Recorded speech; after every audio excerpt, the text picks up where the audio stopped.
بھارتی air line کے ایک اور طیارے نے کراچی ایئرپورٹ پر ہنگامی لینڈنگ کی ہے۔ رواں ماہ یہ دوسرے بھارتی طیارے کی کراچی انٹرنیشنل ایئرپورٹ پر ہنگامی لینڈنگ ہے۔ بات کریں گے بیورو چیف کراچی قاضی حسن سے۔ قاضی حسن، وجوہات کیا بتائی گئی ہیں سی اے کی جانب سے؟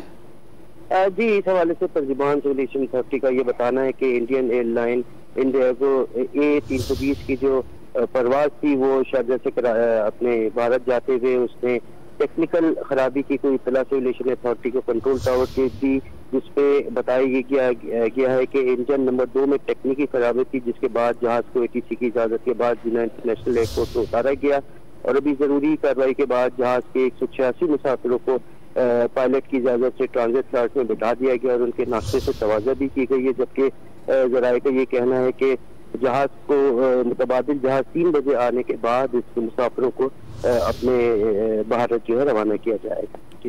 قاضی حسن ہمیں اپڈیٹ کرے تھے، آپ کا بہت شکریہ۔